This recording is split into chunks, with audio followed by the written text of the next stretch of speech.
Assalamu alaikum wa rahmatullahi wa barakatuh. Wa alaikum salam wa rahmatullahi. Waislamu, kwa taufiki ya Allah subhanahu wa ta'ala, leo tena tumekutana hapa na mazungumzo yetu ya leo, kama ambavyo inavyofahamisha sura zote zinazoteremka Maka, ni ya imani, kujengana kiimani. Na mazungumzo yetu ya leo yatakwenda kabisa kwa kiasi ambacho Mwenyezi Mungu atajalia kuhusu masala ya imani. Na inshallah kwa masala hayo na kwa imani hizo Mwenyezi Mungu atakazotupa, atujaliwe iwe ni sababu ya kwenda kukutana na kipenzi chetu Nabii Muhammad sallallahu alayhi wa alihi wasallam. Leo tunaongelea kiumbe kinachoitwa maji. Mazungumzo yetu leo yanajikita kwenye kiumbe kinachoitwa maji. Maji ni kiumbe kinachoonyesha ukubwa wa Mwenyezi Mungu Subhanahu wa Ta'ala. Maji ni kiumbe kingi ulimwenguni kuliko eneo lolote au katika eneo la nchi kavu, au sivyo? 71% kama sikosei, kwenye 71 ndivyo ni maji. Ni asilimia ndogo sana, 29 takriban. Tukisema takriban inafahamika, ndio eneo la nchi kavu. Maji ni kiumbe kinachotakiwa kitutafakarishe. Na kwa darsa yetu ya leo inshallah, kwa sababu waja'alna min al-ma'i kulla shay'in hayy, itakuwa ni sababu kama tulivyotaja jana, famadha ba'da Ramadhan au famadha ba'da tafsir, sio famadha ba'da tafsir. Baada ya tafsiri zetu hizi na jinsi tutakavyosoma kuhusu habari ya maji, na sisi usije ukasema tukisema hivyo tunaweka utaratibu wa watu kuchangishana. Hapana, utaratibu huo sisi hatuchangishani. Tunaelezana kwa mujibu walivyotufunza Mtume, maswahaba wa Nabii Muhammadi, mashekhe zetu, mpaka kufika leo katika darasa zetu kama hizi. Mwenyezi Mungu Subhanahu wa Ta'ala ametaja kiumbe hiki maji, lakini amekitaja katika at-tasrifu al-ilahi, katika mchanganuo wa kimungu. Mungu alivyochanganua kuhusu namna ya utaratibu wa kuyateremsha hayo maji yanapokuja ardhini, ni kwa utaratibu maalum na kwa uwezo wake maalum mpaka kutufikia hapa tulipo. Tutaona hapo, tutakwenda katika sura Ra'd kule, tutaona wanazuoni jinsi ambavyo wamechambua katika aya ya 4 ndani ya sura Ra'd. Ni mnyambulifu, uchanganuo mkubwa kabisa wa Mwenyezi Mungu Subhanahu wa Ta'ala. Lakini vile vile maji ni rahmatun lilibadi, ni rahma ya Allah Subhanahu wa Ta'ala kuja kwa waja.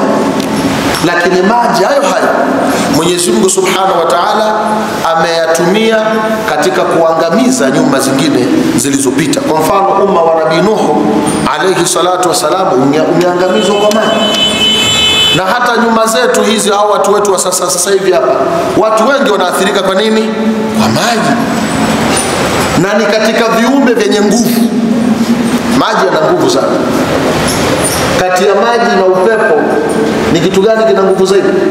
Wale watu wa manini, sikuna watu, maji na upepo ni katika viumbe vyenye nini?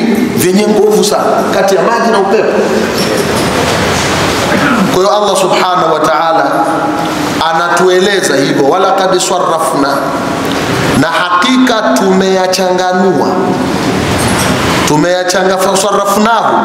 tumeyachanganua maji hayo kwenye uteremkaji.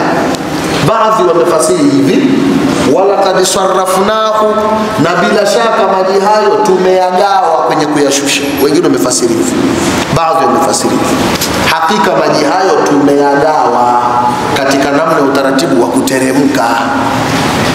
Baadhi wametufasiria kwamba wala qad sarrafnahu, hakika tumeyachanganua maji hayo kwenye uteremkaji Tafsiri mimi naiunga mkono ni hiyo.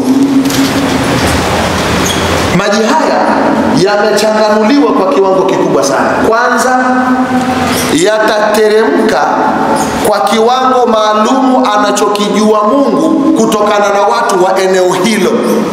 Kama tunavyojua, ma'amun bi amtara min am, hakuna mwaka wowote wenye mvua nyingi kuliko mwaka mwingine. Haya ni mazungumzo ya Nabii Muhammad sallallahu alaihi wasallam. Hakuna mwaka ulio na mvua nyingi zaidi kuliko mwaka mwingine. Ukiona mvua imezidi, ima kuna njia mbili: mwataka mletewa adhabu au neema. Na ikizidi hapa, ujue maeneo mengine mvua wanaitafuta. Hata Ibn Abbas radhiallahu ta'ala anhu amefafanua sana kuhusu ma'amun bi amtara min am au laysa amun bi amtara min am. Tukiwa na maasi ya Mwenyezi Mungu atuepushe. Kukiwa na matatizo, mvua inaondoka inakwenda misituni, inaenda kwa wanyama, kwa vitu gani, na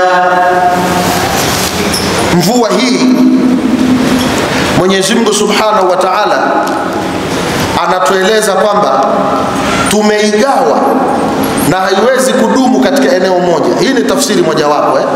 Ameigawa mvua hii, haiwezi kudumu katika eneo mojawapo.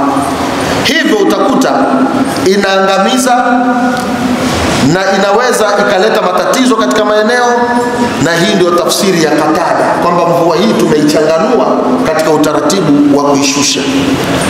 Lakini vile vile mvua hii Mwenyezi Mungu Subhanahu wa Ta'ala anaichanganua katika kila mwaka kutokana na eneo moja kwenda katika eneo lingine.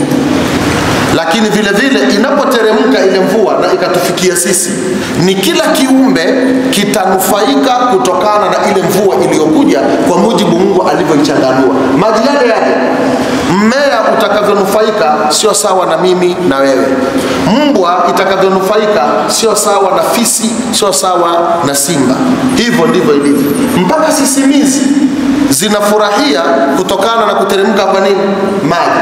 Na yule sisimizi naye atanufaika kwa yale maji, tofauti na mimi na wewe tutakavyonufaika na maji kama yale.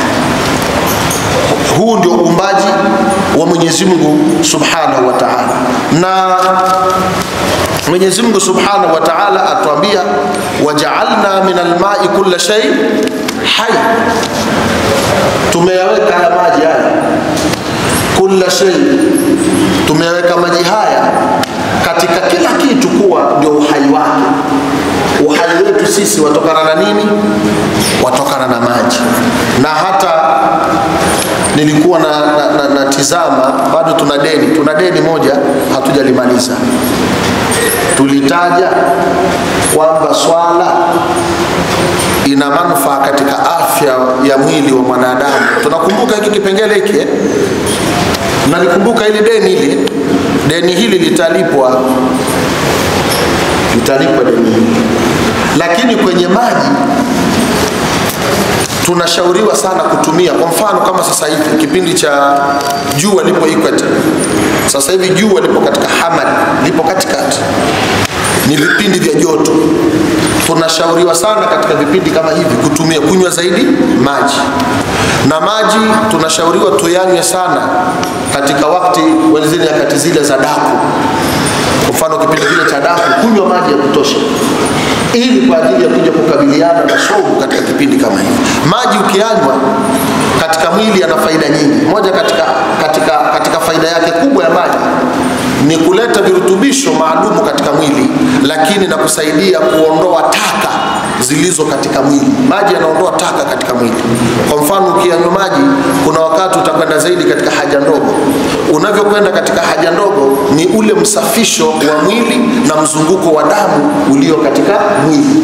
Kwa hiyo hata maji katika mwili ni yanatakikana zaidi na ni mengi zaidi maji katika mwili kuliko eneo lolote katika miili yetu. Takriban 70% pia kama sikosei. Maji pia katika mwili, maji katika mwili ni mengi kuliko eneo lingine ambalo halipo katika nani. Yaani katika eneo lingine lolote katika mwili wetu. Hivyo Mwenyezi Mungu Subhanahu wa Ta'ala anatufahamisha kama anavyoteremsha maji lakini katika maji hayo tuna wajibu wa kuyatumia, na katika kuyatumia maji hayo yana manufaa zaidi katika nini? Katika miili yetu. Lakini vile vile maji yanatumika kama rahma. Maji yanatumika kama rahma. Rahma katika masalatul ibadat, katika masala ya ibada. Waislamu tunafeli katika kuyatumia maji katika kuziendea ibada zetu. Mashekhe katika mashekhe wa fiqh wamezungumzia sana katika idara ya maji, katika kutumia maji. Maji kwanza yanatusaidia katika kutoa najasati, au sivyo? Maji yanatusaidia katika kujitoharisha. Maji yanatusaidia katika kila namna kwetu sisi. Katika jambo baya ni kutumia israfu. Maji hayatakiwi yatumike israfu. Lakini unapoingia chooni, tumeelezana utaratibu wa kuingia chooni. Tunaingia kwa mguu gani? Wa kushoto. Na tunapoingia chooni kuna utaratibu maalum katika utumiaji wa nini? Wa maji. Adhabu kubwa itakayowapata watu, Mwenyezi Mungu atuhifadhi na hiyo, ni adhabu ya kutokujistiri na kitu kinachofanana na maji. Ambacho ni kitu gani hicho? Mkojo. Mkojo ni kiumbe kinachofanana na maji. Ukitotumia mkojo kwa kujistiri kwa inavyotakikana, ni moja katika adhabu alizoonyeshwa Nabii Muhammad sallallahu alaihi wasallam kuhusu maji, kutokuyatumia vizuri maji. Na unapojisaidia usiinuke haraka kwa kuona kwamba umemaliza kujisaidia. Hapana, kwanza jikohoze kohoze. Na kama ili ujue, vaa nguo yako kama ni boxer siku 3 siku ngapi. Baada ya muda ichukue ile boxer, ukiinusa namna hii, kama hujitoharishi vizuri, utakuta inanuka harufu ya nini? Ya mkojo. Sasa mambo haya lazima tueleze. Sio lazima tueleze tu habari za pepo, habari za nini. Tueleze udaktari wa maji unafanya nini mwilini. Haya ni mambo muhimu. Na katika darasa nyingi tunazotakiwa sisi tuzisome ni hizi darasa za kujua utaratibu wa matumizi ya maji. Tawadha. Sawa? Maji kupandisha wapi? Puani, uso, kono na hivi na nini, mpaka unamaliza kutawadha. Na tuna wajibu wa kusimamiana, kufundishana kwa kusimamiana hasa. Maana yake kama si kuogopa ukubwa wa watu. Sisi tunasomesha au tunaelekeza hapa, hatusomeshi, tunaelekeza, lakini tunaogopa ukubwa wa watu. Ukisema jamani, sasa leo darasa yetu ni ya mafundisho kwa vitendo, twatakiwa watu wote tuondoke, twendeni katika birika la maji, mtu mmoja atuonyeshe namna ya kutawadha. Tutagundua baadhi ya watu wengi hawajui kunini, hawajui kutawadha. Na je, kuna huyo hata yakubali katika sisi hapa aende pale katika birika ya twendeni? Leo tumefanywa wajinga kweli kweli leo. Na Mwenyezi Mungu ameleta kwa taukidi, walaqad sarrafna, hakika tumeyachanganua maji katika kuyateremsha, katika kuwafikia binadamu, kuwafikia viumbe. Maji tumeyachanganua. Na kabla hatujaenda mbele hapo, maji ukiyapata, maji ndio riziki. Hakuna riziki kubwa kama maji. Kabla tutatoka, mama yetu Hajara alipoachwa na mwanae Ismaili alayhi salam, ni kiumbe gani aliletewa kwa ajili ya ule mji wa Maka? Ni kiumbe gani aliletewa kimsaidie? Maji. Maji ni maji, maji ni chakula pia. Maji pia ni chakula na maji ni maji. Sasa kwa nini kuzungumza hivi? Maji ukifanikiwa kuyapata, kitakacho kusaidia ni akili Mungu alizokupa. Mfano, miji ya, kwa mfano tuchukue mji wa Dubai. Mji wa Dubai ni katika nchi kame sana duniani, zilikuwa. Nchi ya Dubai ni katika nchi kame sana duniani, zilikuwa. Lakini kwa sasa Dubai katika Imarati al-Arabia al-Muttahida kwa hivi sasa ni katika miji yenye maji na katika nchi zilizo na ustawi mkubwa sana, na ni katika nchi ambazo zina khudara, ukijani mkubwa sana. Wamefanyaje? Wametoa maji wametoa maji baharini, sio? Kisha maji yale wakatoa ile nini, chumvi, wakaichuja, kisha wakaileta katika mji. Walipoileta katika mji, Dubai kwa sasa hivi imeendelea kiuchumi na ipo katika hali ya juu sana. Kama kuna mtu ameenda Dubai hapa atasema unachosema ni sahihi. Dubai, miji kwa mfano ukienda Las Vegas. Las Vegas ni Marekani. Marekani ni eneo ambalo lilikuwa ni kame sana, lilikuwa ni kame mno, lakini pia wamefanya hali kama hivyo. Amerika, ukienda katika Tel Aviv ni Israeli, sio? Tel Aviv si Israeli. Israeli pia ilikuwa ni kame ile, lakini Mayahudi wamefanya utaratibu, wamevuta maji, nchi ikawa iko katika hali nzuri sana.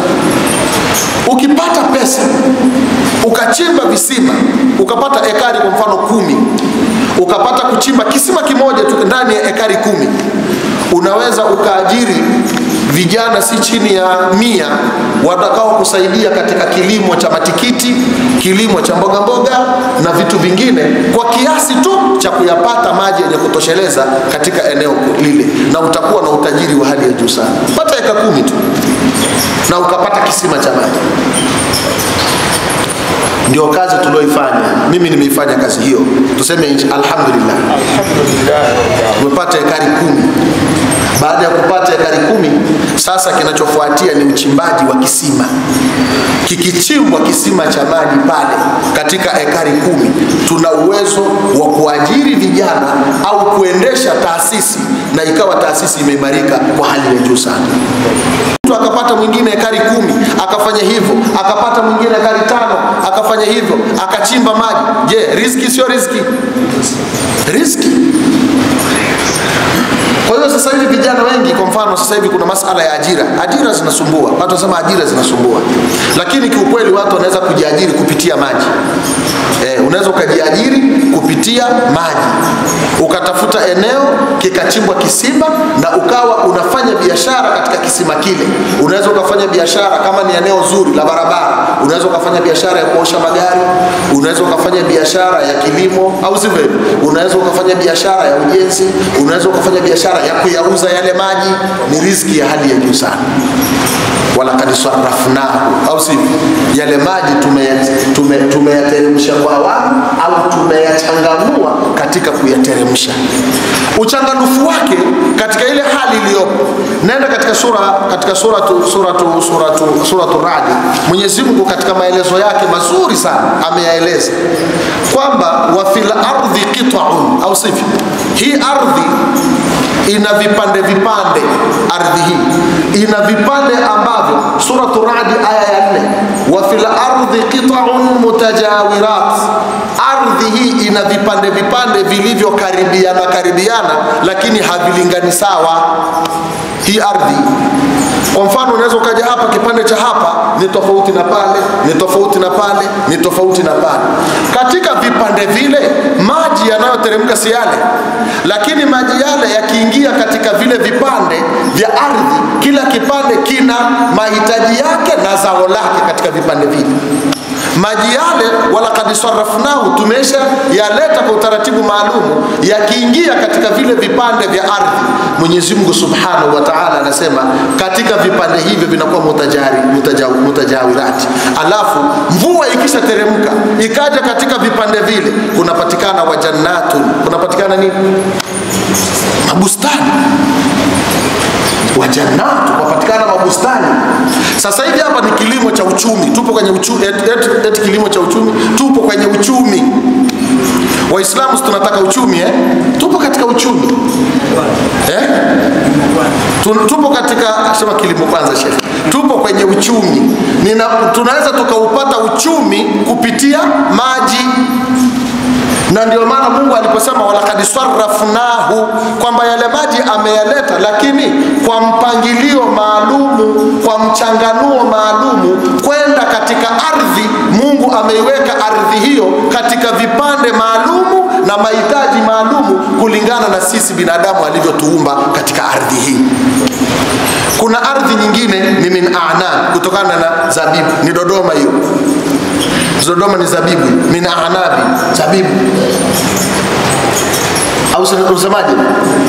Na Ibn Mas'ud radhiyallahu ta'ala anhu alipokuwa akifasiri hii aya akasema, mimi nakasirika sana kuwaona watu hawafanyi kazi. Kuna siku niliwahi kueleza hata kwenye hotuba, nakasirika sana kuwaona watu hawafanyi kazi. Siku moja kakaangu Sheikh Abdul alisimama, alizungumzia kilimo. Sio kama mnakumbuka, ilikuwa kipindi cha mvua, mwezi ngapi? Alizungumzia nini? Kilimo. Sasa ukishazungumzia kilimo, mtu mwingine anakuona kama vile wewe umekosa ya kufanya nini, ya kusema. Yaani mtu mwingine anaona kama hivi tulivyokuja hapa msikitini ni tuelezane pepo moto, pepo moto. Shekhe, tunatakiwa tuvae, tunatakiwa tule, tunatakiwa maisha ya duniani yafanyaje, yaendelee. Sasa katika ardhi kuna qita'un mutajawirat, alafu katika vipande hivyo tunapata wajannat, tunapata nini? Mabustani, mabustani ya zabibu, kisha wazara na mazao ya muda mfupi, ndio tunaita nini? Zara, mazao ya muda mfupi. Kuna ardhi nyingine ni ya mazao ya muda mfupi, mahindi, mtama na vitu gani. Maji yale yale yanavyoteremka, Mungu anayachanganua, yanakwenda kunufaisha pale pale pale, kulingana na ardhi ilivyo na kulingana na sisi tunavyoishi katika maeneo yale. Kikubwa ni kuangalia, je, katika ardhi niliyopo mimi inaota sana mimea gani? Utumie alafu upate riziki. Ukishapata riziki unatoa zaka, unatoa fungu. Kuna watu wengine hawajajaliwa mvua nzuri, unatoa, unawapelekea. Huu ndio utaratibu aliotengeneza Mwenyezi Mungu. Sasa utashinda kutwa na tasbih subhanallah, subhanallah, subhanallah. Ukitoka hapo unakutana na mtu pale, njaa inaona, Sheikh nijalie 1500 kidogo, fanyie 1500 kidogo Sheikh. Nabii Muhammad asema mwenye kuombaomba siku ya kiyama atakuja usoni hana nyama. Kuomba kupo kwa dharura kubwa sana, sio? Maana kuna utaratibu, Sheikh nijalie kidogo 20,000 hapo Sheikh. Ukitoka hapa Sheikh kidogo, ukitoka hapa Sheikh kidogo. Leo tuko kwenye uchumi, sio wala kadisarafunahu. Tumeelewana ndugu zangu? Sasa kama tulivyosema jana wakati nikizungumza nikisema nitaandika kitabu, inshallah nitaandika kitabu kinachozungumzia famadha baada at-tafsir. Nini tunajifunza baada ya kumaliza tafsiri za Qur'ani katika misikiti yetu? Nashukuru tumepata mtu mmoja anayetoka katika Mwananchi. Bwana mmoja yule akasema, inshallah na mimi nitakuwa na wewe, tutafanya hilo jambo litakaa vizuri. Tuseme alhamdulillah. Katika utaratibu wa kusema shilingi 20,020, bwana mmoja jana baada ya swala akaniita akanaambia, mimi nimo na inshallah mwalimu, ikiwezekana tupitishe daftari kwa ajili ya watu tupate 20,020, tuanze utaratibu wa mfuko maalumu kwa ajili namna gani ya kufanya kuendesha nini Uislamu. Daftari hilo hatutwa nini, kwa sababu siku hizi ukizungumza uchumi waonekana wafanya fitna, wafanya hivi. Siku hizi ukizungumza uchumi, sasa kitu kilichopo ni kwamba mimi nimo katika utaratibu huo, na nimepata mtu wa pili amekuja kuniona kwenye utaratibu huo, na mtu mwingine naye akisema na mimi nimo, tunaweka utaratibu wa tutakavyokubaliana. Inapatikana pesa, inakuwa benki. Mwakani Mungu akituleta hapa, tunakuja kuambieni tumepata kiwango fulani na tumefanya kitu fulani, na itakuwa ni ibra kwetu sisi. Lakini kwa wale watu wenye nia safi na ambao wako tayari kwa la ilaha illa Allah, sio tafsiri kusema tu na kuondoka, jamani inshallah alhamdulillah rabbil alamin wa sallam. Hapana, mimi niko mmoja wapo na mimi ni wa ala rasihi. Na kuna mwingine jana Muislamu akasema na mimi nimo, na mwingine akisema na mimi nimo, sema tupo. Baadaye watasema sasa darasa limekuwa la kuchangishana. kwa sababu wanaotia aibu wapo, sio? Sasa nimebadilika darasa sasa hatuandikishani. Utaratibu tunaouweka ni kwamba insha Allah mpaka Ramadhani ijayo, insha Allah huenda kabla ya Ramadhani kitabu hiki hapa, tuseme insha Allah, famadha ba'da kitabu hiki hapa, na mtu kujitolea amesema atanisaidia, yupo hiki hapa. Lakini tumejiorganize, tumepata watu 10, tumepata watu 20, na katika hayo tuliyofanya tumefanya 1 2 3, na hivi sasa kuna 1 2 3, na wengine wataona hamu, watasema twendeni. Hiyo ndio dini, huo ndio Uislamu. Uislamu sio kukaa ni jaalie shekhe, jaalie, hakuna mpango huo, kukaa kuombaomba. Tumeelewana mpaka hapo? Kwa hiyo Dubai wamefanya hivi, na sasa hivi zakatul fitri tayari, milango tayari imeshaanza kuna zakatul fitri, na msikiti wetu huu tuna zakatul fitri kwa ajili ya kusaidia watu. Zakatul fitri tayari, anzeni kupita ofisini kwa ajili ya zakatul fitri, jiandaeni zakatul fitri. Ni utaratibu mzuri umeasisiwa toka kipindi cha Sheikh, na wako watu wazuri kabisa wanaofanya kazi kwa ajili ya utaratibu huu. Tuseme inshallah katika hili. Tumeelewana sarafnao Kwa hiyo hapo tunapata zar'i, nakhil, mitende, sinwan wa ghairi sinwan. Mwenyezi Mungu akileta ile mvua, basi kuna mimea yenye kuchipua na isiyochipua. Kwa mfano hapo Mwenyezi Mungu anataja kilimo cha nini? Yenye kuchipua ni nini? Migomba, nini? Ndizi. Mwenyezi Mungu anasema sinwan wa ghairi sinwan. Ndizi zile, kilimo cha ndizi hapo. Sio lazima ataja mauz wa ghairu mauz. Maana yake hapo anataja mimea inayochipua na isiyochipua. Sheikh Omar ni sawa? Twendeni mbele. Tumeelewana hivi? Baina maji hayo tumeyasarif, tumeyaleta kwa awamu, tumeyachanganua kati yao hayo maji ya eneo fulani yalivyo ikifika chini si sawa na eneo lingine, au sivyo? Kwa hiyo inakuwa yako maji kama hivi. Mwenyezi Mungu Subhanahu wa Ta'ala asema bainahum, kati yao, watakiwa liyadhakaru, ili wapate kuwaidhika. Lakini maskini ya Mungu hapa, Nabii Muhammad sallallahu alaihi wasallam anatufundisha, ilipofika kipindi mvua ilikuwa hakuna, basi mwenye Mtume sallallahu alaihi wasallam akaomba mvua ikaja. Mtume aliomba mvua ikaja. Ilipokuja mvua, basi wako waliosema, watu waligawanyika aina mbili, na ndio dunia, lazima watu wagawanyike. Wako waliosema tumenyeshelezwa kwa uwezo wa Allah, na wapo waliosema mutirna bil anwai, tumenyeshelezwa na nyota fulani. Yani hata sisi tuna tabia hiyo kwamba mvua imekuja kwa sababu ni majira ya kitu gani sijui kuna nyota fulani ikitokea ndio, si ndivyo Mwenyezi Mungu anataka tu useme mvua hiyo imenyesheleza kwa uwezo wake yeye nani? Allah Subhanahu wa Ta'ala.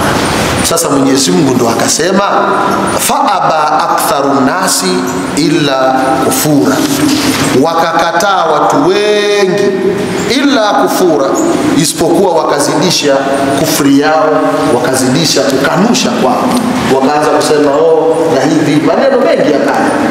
Lakini kuna baadhi ya nchi hivi sasa kumewekwa utaratibu wa kudungua mvua, kutengeneza mvua, sio? Kuna watu wanatengeneza mvua, na nchi zingine wanatengeneza mvua. Sheikh Omar Yusuf, kuna nchi nyingine wanatengeneza mvua. Mawingu sio yanafanyaje sio? Lakini mvua hasa ni hii ya Mungu, au sivyo? Wako wanatengeneza, wanaweka taratibu. Najua elimu ndio kila kitu. Na watoto wasome. Sisi watu wakubwa wasome. Wekeni utaratibu, watu wajielekeze katika elimu. Ukishakuwa kwenye elimu, shekhe, ndio kila kitu. Tusikae tu hivi kukaa katika hivi. Watu unaweza kutumia kitu kimoja tu ukanufaika na ukapata malipo makubwa sana, na hali yako ikawa iko vizuri sana. Walau shiina, lau tungelitaka la ba'athna, hii tuita kama ni jumla mu'taridha katika kutaja ile uwezo wa Mungu. Kati baada ya kutaja uwezo wa Mungu, kutaja kivuli, kutaja usiku na mchana, tumetaja mvua, pepo zile, si ndivyo? Sasa Mwenyezi Mungu anaingiza hapo neno kwamba utaratibu huu na kule kumpeleka Nabii Muhammad sallallahu alaihi wasallam kwa umma wote huu ni yeye kataka. Tungetaka tungepeleka katika kila mji, kila eneo nadhira, tungempeleka muonyaji, lakini tumekupeleka wewe kwa watu wote. Tumekupeleka wewe kwa watu wote, kwa maana ya kwamba wewe iqul ya ayuhan nas inni rasulullah ilaikum jamia. Kwa hiyo tunapokaa kama hapa, tunapoelekezana, kila mtu akakaa katika ofisi yake, kila mtu kwenye kazi yake, kwenye jukumu lake, ndio utaratibu wa Mungu ulivyo. Dunia haiwezi kwenda bila watu kuwa na hali zao hivyo. Ukienda katika eneo la umeme, wako wataalamu wa umeme. Ukienda kilimo, wako wataalamu wa kilimo. Ukienda kwenye mifugo, wako wataalamu wa mifugo. Ukija kwenye dini, wataalamu wa dini. Alimradi kwamba yatakikana katika kila eneo unapokwenda umpate mtaalamu katika kila. Sasa mtaalamu aliyeletwa kwetu sisi, kiongozi aliyeletwa kwetu sisi sote dunia nzima ni Nabii Muhammad sallallahu wasallam alayhi. Maana yake hata kama mkimkejeli, ndiye huyo, ndiye mteua, ndiye mtume huyo. Tungeleta katika kila eneo, kila kijiji, kila mji, tungepeleka wewe kijiji hapa. Hapana, haiendi hivyo. Hata watoto wako ulio nao pale nyumbani, watoto wako mwenyewe, si kila mmoja anakuwa ipo katika section moja. Hata ukiwatizama, mwingine atakwambia mimi napenda hiki, mwingine atakwambia mimi napenda hiki. Namna ndivyo Mungu alivyoumba namna hiyo. Kuna mwingine amejaliwa yeye ni wa kuchukua ile hengo, kuchukua na nini, kwenda porini. Anakuambia bwana vipi? Sasa mimi nakwenda kukata mkaa bwana. Naenda kufanya. Ndio Mungu amemweka katika nishati hiyo. Inna sa'yakum la shatta. Ndio utaratibu. Kwa hiyo wala ushina la ba'athna fi kulli qaryatin nadhira. Hivyo ujumbe naokupa usiwe mnyonge. Na sisi katika kufikisha dini hatutakiwi kuwa wanyonge. Lenye kufaa kukemea, kemea. Linalofaa kulifikisha kwa nidhamu, fikisha. Na kuna wakati Nabii Muhammad sallallahu alaihi wasallam alikuwa akizungumza muhmarran wajhuhu, uso wake mpaka unakuwa mwekundu, macho yake anaongea jambo kama ni la hasira, jambo anazungumza hivyo. Sasa ikifikia siku nyingine kama tumefika aya za hasira, aya za moto, aya za kuzungumza nini, mtu akizungumza hivyo sio kana kwamba hana adabu. Ndivyo dini inavyotaka. Penye kukemea, kemea. Penye kurekebisha, rekebisha. Kwenye tatizo hili fanya. Sasa utazungumza habari za, kwa mfano, ngoja niwape mfano hapa wote tumekaa hapa, alafu mtanielewa. Najua mifano ndio inasaidia. Wale wanajeshi wakiwa wanazungumza, wanapeana maagizo, ni sawa sawa na mazungumzo ya yule mtabiri wa hali ya hewa. Mtabiri wa hali ya hewa mazungumzo yake mnayojua. Mvua itakuja hivi, hali ya pepo na nini, au sivyo? Mawingu yanaenda za juu yatakuwa hivi. Wanajeshi wanaongea hivyo. Mwanajeshi akitaka kutoa hotuba yake ni nini? Anakuwa mkali, anatoa ile sauti yake. Na kwenye tafsiri ukikuta aya za riziki, unazungumza kiriziki, au sivyo? Unafurahi, unafanya nini? Mnaelekezana, mnakatazana, unafanya nini? Ukifika aya za pepo, au sivyo? Allahu Akbar. Wote mnahisi kwamba mmeingia wapi? Mkifika aya za motoni, unaonyesha hasira ya namna gani ili tuondokane na moto.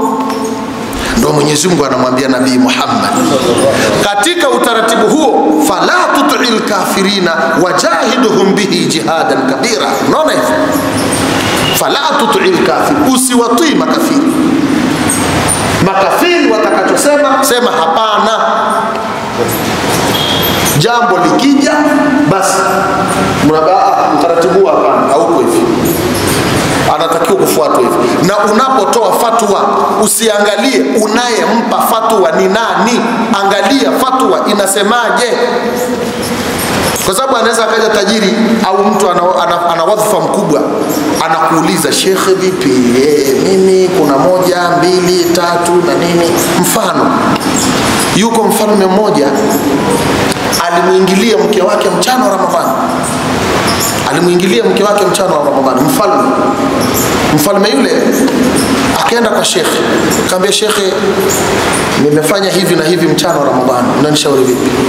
Darasani kama hivi. Utaratibu wa Qur'ani ilivyo ni kwamba mtu akifanya hivyo ni anatoa nini? Anatoa nini hawa nini? Mtumwa, sio?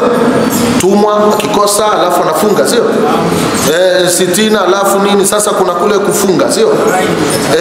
Alafu anafunga shahrani. Sasa yule shekhe akasema utafunga miezi 2 mfululizo. Mwanafunzi mwingine pale, najua wanafunzi wanatofautiana. Hujaeleza jambo tayari mtu au sivyo? Najua wanafunzi wanatofautiana. Akamwambia shekhe, lakini utaratibu ulivyo ni hivi. Huku umetaja mwisho au taratibu, lakini shekhe anatakiwa atoe kibaba, atoe vibaba, anatakiwa atoe mtumwa. Kaambia nyamaza wewe. Nyamaza. Basi baada ya yule bwana akaambia ufunge miezi 2 mfuatano mfululizo. Na mnajua miezi 2 mfululizo ukishamuingilia mkeo mchana wa Ramadhani au ukishafanya hivyo, mnajua miezi 2. Miezi 2 maana yake unafunga siku ngapi? 60. Ukisema ngoja nilegeze siku moja, ajua unaanza tena upya. Yaani ukifunga siku 59 ajua siku zote zile unaanza tena upya. Shekhe, hakuna ile ambayo tunaweza tukanania? Hapana, hivyo. Baada ya yule bwana kaondoka. Sasa ndio anamwambia wewe mwanafunzi, wewe huna adabu. Mimi nazungumza. Huyu tukimwambia atoe vibaba huyu hatopata adabu huyu hatofunzika huyu. Ukimwambia aache huru mtumwa hatofunzika huyu. Ili apate adabu huyu afunge miezi 2 mfululizo. Huo ndio Uislamu. Anapofuturisha, kaja mheshimiwa kufuturisha, kaja kufanya nini, muelekezi. Mwambie mheshimiwa, unafuturisha vizuri, lakini twende nikupeleke, kuna watu wasiojiweza hasa. Wako watu mlo wao wa siku hawana, au nikuletee. Kama utaona tabu kwenda katika Changanyikeni, maana yake siku hizi nako kuna tatizo lingine nalo limeanza. Kipindi cha kina Saidina Umar bin Khattabi walikuwa wao wanafuata watu. Si walikuwa wanafanya doria, wanafuata watu. Sasa hivi si sana kufanya hivyo. Kutoka mtu ofisini afuate watu ambao hawajiwezi. Kama ni hizo bahasha uwape. Maskini ya Mwenyezi Mungu, baadhi ya viongozi wetu sasa hivi ni kutafuta wenzao walionona ndio wanawapa. Ndio matatizo hayo. Na wale wa kuwashauri baadhi yao hawapo. Kote machawa shekha asema. Watu wameingia machawa tu. Au sivyo? Mtu wa kushauri naye shida naye. Unatakiwa sema hapana. Katika futari yako unayotaka kuifanya, wako walemavu, wako wasiojiweza, wako wenye hali ngumu, wako mayatima, au sivyo? Ambapo hivi sasa tunapoendea hawana nguo za sikukuu, sio? Watu mnafuturisha tu, lakini hamwangalii nguo za sikukuu za watu wasiojiweza. Wako watoto wa maskini watataka wavae vizuri, lakini hawana cha kuvaa. Nyinyi watu mnaangalia standard, yani kuna viongozi wao wa mamlaka ya kiserikali wanaangalia standard za watu ndio wanawaita. Kwamba watu hawa standard hii ndio waje, standard hii hapana. Hakuna habari kama hizo. Ukitaka hurma ya Mwenyezi Mungu, ukitaka Mwenyezi Mungu akuhurumie katika mambo yako, waangalie wale wanyonge, wasiojiweza. Wako watoto wa maskini watataka wavae vizuri, lakini hawana cha kuvaa. Nyinyi watu mnaangalia standard, yani kuna viongozi wao wa mamlaka ya kiserikali wanaangalia standard za watu ndio wanawaita. Kwamba watu hawa standard hii ndio waje, standard hii hapana. Hakuna habari kama hizo. Ukitaka hurma ya Mwenyezi Mungu, ukitaka Mwenyezi Mungu akuhurumie katika mambo yako, waangalie wale wanyonge, wasiojiweza. Wewe unakwenda unafuturisha watu, mtu ana uwezo kula chakula kizuri, mtu ana uwezo nini, alafu mnakaa pale picha nyingi na hivi nini na nini, maana yake nini? Utaratibu gani wa aina hii? Sasa upate watu wa kuambie hivyo unavyofanya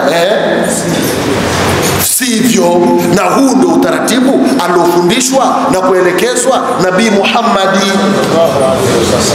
Fala tut'il wajahidhum, na pambana nao bihi, kwa kutumia Qur'an, jihadan kabira, jihadi kubwa sana, pambana nao. Na ile ya mwanzo tuliposoma wala kad sarrafnahu, wapo wengine wamefasiri narudi kwenye Qur'an, wala kad sarrafnahu bi maana sarrafna al-Qur'an, baadhi wamerudisha, lakini sarrafnahu kwa maana ya nini? Maji, mvua. Hiyo ndio utaratibu. Kwa hiyo huo ndio utaratibu unaotakikana. Sheria za Mungu zifuatwe, huruma ya Mungu itatuijia sisi tukiwa na nini? Huruma. Na kila ukiwa na kiongozi, na sisi tunaelezana, kila ukiwa na kiongozi, kwa mfano mtu ana pesa, ukawa rafiki yako au akawa uko naye, siku hiyo akakuita, sio lazima akupe kitu. Kumeweka nao taratibu namna hiyo, maana kanao kuna shida hiyo. Maana viongozi nao, kwa mfano hao wa kiserikali, leo tuko nao, leo tunawaeleza, kama mko hapa semeni alhamdulillah, msiseme kama moyo, semeni alhamdulillah, au sivyo? Si kila ukiwa na mtu lazima uombe, maana kanao ni tabia nyingine. Ukiwa na waziri hivi, basi sasa mheshimiwa, sasa ukiwa na mheshimiwa rais hivi, sasa mheshimiwa, hebu nipatie kidogo. Sasa huyu utakuja kumshauri nini? Hata kuja kukutaka baadaye, maana sema hili jitu laomba hili, atakukimbia. Hili ni jitu gani la aina gani? Maana yake akiona simu yako tu tayari kama shekhe tena anapiga, mtu fulani tena anapiga. Haya tunaeleza ndio Uislamu. Fala tut'il wajahidhum bihi, pigana nao. Wa huwa alladhi, na Mwenyezi Mungu ndo ambaye marajal baharaini, nilikuwa nikitizama hiyo tafsiri hizi na zile, marajal baharaini. Sasa tunafasirije marajal baharaini? Nikakuta tafsiri tatu. Mwenyezi Mungu ndo ambaye marajal baharain, aliyeambatanisha bahari mbili, mulasaka. Huyu ni al-Maradhi kafasiri hivi, tafsirul Maradhi. Yeye ndo ambaye marajal baharain, ameambatanisha. Tafsiri ya kuambatanisha ni tofauti na tafsiri ya kuunganisha, sio kama naeleweka. Kuna kuambatanisha na kuunganisha na kuchanganya. Kuchanganya ni tofauti, kuambatanisha ni tofauti, au sivyo? Na kuunganisha ni tofauti. Mungu hajaunganisha zile bahari. Ukisema ameunganisha, mbele inakataa, anasema kwamba waja'ala bainahuma barzakhan wa hijran mahjura, kwa maana ni kwamba hajaziunganisha. Alichokifanya zile bahari, shekhe anasema mutalasikaini, zimefanyaje? Zimeambatanishwa. Kukiambatanisha kitu ni tofauti na kukiunganisha kitu na kukichanganya kitu. Manake ni katika tafsiri za takao makini sana. Ukisema wa huwa alladhi marajal baharain, kwamba yeye Allah subhanahu wa ta'ala ndiye aliyeunganisha bahari mbili, tayari tumeteleza. Tukisema yeye Mwenyezi Mungu subhanahu wa ta'ala ndiye aliyechanganya, sio aliyechanganya bahari mbili, tayari tumeteleza, kwa sababu hazijachanganywa zile bahari, hazijachanganywa zile bahari, zimeambatanishwa. Na ndio maana leo nikaona ni huyu tumtumie al-Maradhi, asema mutalashikaini. Lakini wako wengine katika wafasiri wakubwa kabisa wamesema mukhtalitain, wasema mukhtalit, kama ikhtilat ni tofauti na mulaswaqa. Na katika marji ndio tunapopata ile marji ni malisho. Si marji, siko marji. Marji ni malisho, kwa sababu yule mnyama atakwenda kunufaika pale, alafu baada yake ataondoka katika eneo lile. Kwa hiyo kitendo cha maraj, kwa sababu sema maraj al-baharaini yaltaqiyani bainahuma barzakhun la yabghiyani fabi ayi ala'i rabbikuma tukadhiban. Mwenyezi Mungu kaziambatanisha bahari mbili pale pale. Lakini cha ajabu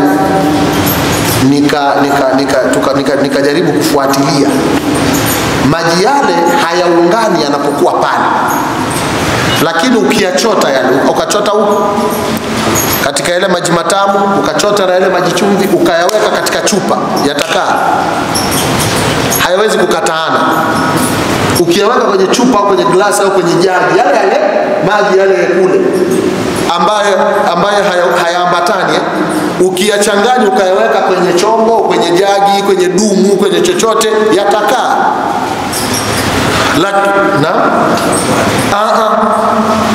Kubaguana na kubaki pale yalipo ni pale pale yalipo, kwa maana kuna hikma na siri ya Mwenyezi Mungu katika lile eneo kulingana na hali ya dunia jinsi ilivyo.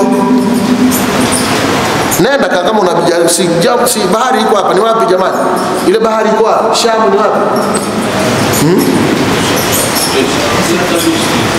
Hata Misri pia. Nenda sasa yote katika Uislamu, nenda siku moja kayachote Pacific na Atlantic, katika bahari kubwa hizo. Sasa kwa sababu iko duniani, nenda kachote. Kwa sababu nilikuwa natizama mashekhe, tumalizia darasa yetu nilikuwa natizama mashekhe kama wanne. Yuko Dr. Dhakir Naik, yuko Sheikh Muhammad Mutawalli Sha'rawi, sababu si mtu wa Misri huyu Sha'rawi, yuko Dr. Ibrahim bin Sayyid, na yuko Dr. Yusuf al-Qaradawi, sio Dr. Yusuf al-Qaradawi. Basi naye vile vile katika maelezo hayo ni hivyo kwamba wamesema ni mutalashikaini, sio mukhtalitaini, au sivyo? Ni mutalashikaini, lakini unapochota ukayaweka katika eneo lingine, hiyo ndio Mungu. Mtambue Mungu yuko hivyo, marajal baharaini, katika bahari hizo mbili. Hadha azbu, bahari hii ina maji matamu, tena furatun, matamu mno ya kukata kiu. Furat, maji hayo ni matamu sana ya kukata kiu, ukinywa kiu cha katika, maji matamu sana mazuri. Wa hadha, na bahari hii ni milhun, ni chumvi, alafu ujad, chumvi sana iliyokoa kwenye chumvi. Allahumma salli wa sallim. Alafu katika hizo bahari mbili, wajaala, sio wakhalaqa, wajaala, akaweka utaratibu maalum bainahuma, kati ya bahari hii yenye maji tamu na bahari yenye maji chumvi. Utaratibu wenyewe ni barzakhan, ni kizuizi maalumu anachokijua Mungu. Barzakh ni sitr maaluma, ni kizuizi maalum, lakini Mungu ndo anafanya nini? Kwa mfano tukifa, tukiwekwa kaburini, pale ni barzakh, sio?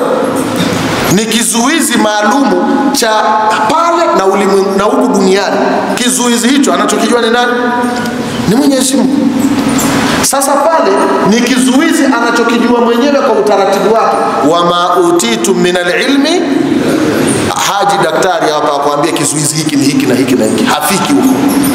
Hakuna daktari, professor, mtu aliyesoma na PhD vitu gani hivyo. Hebu tueleze hii barzakh hii, haya maji haya barzakh yake, anayejua ni yeye tu. Bado nakilul ilma ila Allah, elimu tunaitegemeza kwa Mungu, tunasema wallahu a'lam. Vyote ni vimiminika, lakini vimiminika vile haya hayaeni huku au haya, hata kama mawimbi yatapiga, sio? Yakipiga haya narudi huku, haya narudi huku. Jamani, si mambo tunayoona kwa macho yetu. Je, Mungu ni muweza, sio muweza?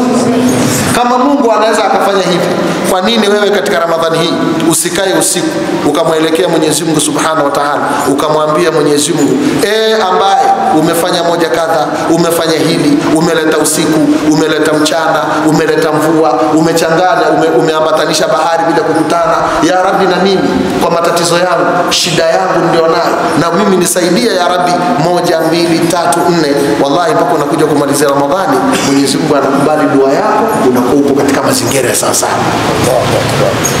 Sallu ala rasul. Huyo ndio Mtume Muhammad sallallahu alaihi wasallam. Sasa yale makafiri wafikiri sasa yanasema, yale makafiri yaliokuwa yanamkejeli sasa yanasema, wewe atasema wapi? Hayawezi kusema kololote makafiri haya. Wa huwa alladhina, Mwenyezi Mungu ndo ambaye khalaqa minal ma'i bashara, ameumba. Sasa hapo sio jaala, unaona khalaqa basharan, yeye ndiye aliyeumba binadamu wa aina mbalimbali. Hakujasemwa khalaqa bani adam, sio khalaqa basharan kwa tanwini. Kwa nini kuja kwa tanwini? Kwa sababu utakuta wewe ulivyo, maji yako yale, mbegu zako za uzazi zile, lakini vitoto navyo vizaa vinatofautiana, au unabishi?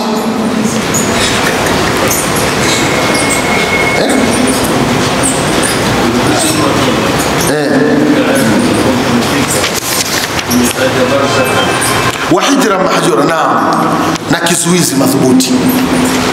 Hijra mahjura sijasema, au sivyo? Hijra mahjura ni nini? Ni kizuizi madhubuti anachokijua Mungu. Hakuna tafsiri zaidi ya hapo. Hijra mahjura ni kizuizi kilicho imara, Mungu anachokijua. Inshallah, shukran Sheikh. Tumeelewana hivi? Wa huwa alladhi, na Mwenyezi Mungu ndo ambaye khalaqa, ameumba basharan, kamuumba mwanadamu. Maji yako ulionayo wewe mwenyewe hapo ulipo, maji yako au maji yangu mimi, unayamimina katika shamba hilo, lakini vitoto vinavyotolewa tofauti. Kengine kakubwa kanene, au sivyo? Kengine kamekuja maskini hivyo, kengine kamekuja karangi tofauti. Usio na wasiwasi, nikakwako hapo, usio na sio na wasiwasi, nikakwako hapo. Yani kama maji yanavyoteremka kutoka angani yanavyoshuka, au sivyo, yakaotesha maboga, matikiti, vitu gani, maji hayo kwa utaratibu. Na maji yako wewe na kwangu na mwingine, maji yako hayo katika shamba ambalo wewe mwenyewe unalo nyumbani kwako, kwa sababu leo Mwenyezi Mungu ameita wake zetu mashamba, au sivyo? Shamba lile ukiyaweka maji yako pale, basi kinachozaliwa ni tofauti. Au utawazaa watoto wanafanana kama yai? Kuna mtu ana watoto wanafanana kama yaya? Hapana. Hata akhlaki tofauti, hata tabia za wale watoto wanaozaa tofauti. Kuna mtoto mwingine mchoyo, kuna mtoto mwingine unayemzaa pale mkarimu, kuna mtoto mwingine pale ana adabu, kuna mwingine hana adabu. Lakini maji yako, tabia unaelea wewe pale nyumbani. Wewe ukitaka kujua tabia za watoto wako, tengeneza siku moja sinia kubwa, pika alafu weka sinia kubwa pale, alafu waite watoto wote, ambia haya kuleni, alafu kaa pembeni utaona. Kuna mwingine kama kuna nyama atachukua atamkatia mwenzake. Kuna mwingine ataka zile nyama ale peke yake. Jamani, Mungu ni muweza, sio muweza? Wa huwa alladhi khalaqa min alma'i, kutokana na maji ya uzazi. Hiyo min alma'i ni almalum, kutokana na maji ya uzazi, basharan faja'alahu. Sasa Mwenyezi Mungu akajalia kupitia maji yale nasaba ni upande wa kulia Nasaba ni upande wa kulia. Nikisema upande wa kulia ni ubabani. Ubabani ndio unapata nasaba, au sivyo? Wasihira na ukwe ni upande wa shoto. Utakuta hawa watoto wa kiume wanaoa, watoto wa kike wanaolewa, sivyo? Kama mtu ana mtoto wa kike, basi jamaa mwingine anatoka anakuja anaoa. Maji yako yale maji yamezaa rangi tofauti, yamezaa maji yako yale, shamba lako lile, anatoka mtoto wa kiume, anatoka mtoto wa kike, rangi tofauti, tabia tofauti. Huyo ndo Rabbul Izza. Sasa makafiri yakiambiwa hivyo hayasemi kitu, yanakaa kimya tu. Jamani, tuko pamoja? Wa kana rabbuka qadira, wala wako ni muweza wa kila kitu. Lakini cha ajabu, wayabuduna min dunillah, wanaabudu asiyekuwa nani? Mwenyezi Mungu. Ma la yanfa'uhu, wanaabudu vitu visivyofaa. Wala yadhurruhum, ambao hawezi kuwadhuru kwa chochote. Hata huyo Mungu wako Lata na Uzza, usipomwabudu atakuletea matatizo? Hana matatizo yote. Wa kana al-kafiru ala rabbih, kafiri kwa Mungu wake. Siku zote kafiri kwa Mungu wake jinsi alivyo ni dhahira, maana yake ni muina lishaitani bitaati. Kafiri ni mwenye kumsaidia shaitani katika kumtii. Kafiri anamsaidia shaitani kufanyaje? Katika kutii shaitani. Ni dhahira, maana yake ni muinan lishaitani bitaatihi, anamsaidia shaitani katika taa yake. Kila siku kafiri yuko hivyo, yeye kazi yake ni kumsaidia shaitani. Mwenyezi Mungu atunusuru. Amin. Mwenyezi Mungu atuhifadhi. Wama arsalnaka illa mubashiran wa nadhira, hatukukupeleka wewe Nabii Muhammad isipokuwa kazi yako ni kubashiria pepo na kuonya habari za moto, na ndio kazi ya sisi tunaokaa humu. Sikuombeni katika hilo la kulingania malipo, na hapo ndio shida.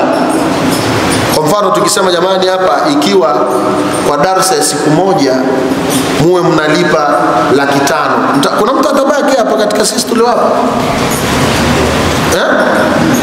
Subutu.